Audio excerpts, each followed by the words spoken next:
Non seulement vous ne pouvez pas dire ce que vous ressentez, mais en plus, bien souvent, vous ne comprenez pas ce qui se dit. Dans le cadre d'une réunion classique, le contrat social est le suivant. Vous serez assis là à débiter des inepties et je resterai sagement assis ici à consulter mes emails au lieu d'écouter ces inepties. Accompagnons la transformation intelligente. Et accélérons son adoption. Ouvrons de nouveaux horizons.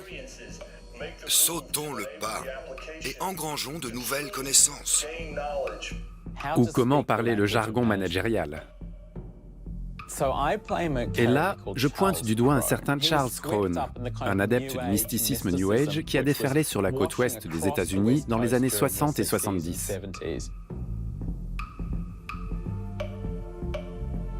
Charles Crone est embauché par la compagnie Pacific Bell, qui le charge d'entreprendre ce qu'ils appellent un projet transformationnel.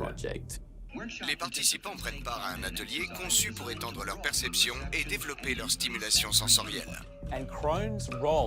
On attend de lui qu'il reprogramme les employés en les initiant à sa philosophie personnelle, elle-même dérivée de la pensée d'un mystique russe du nom de Georges Gurdjieff.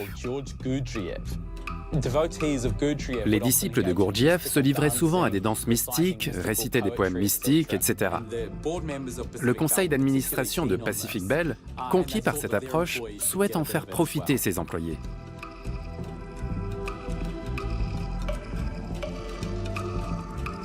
Avec le recul, on se rend compte que ce langage, jugé scandaleux et étrange à l'époque, est désormais passé dans le langage courant.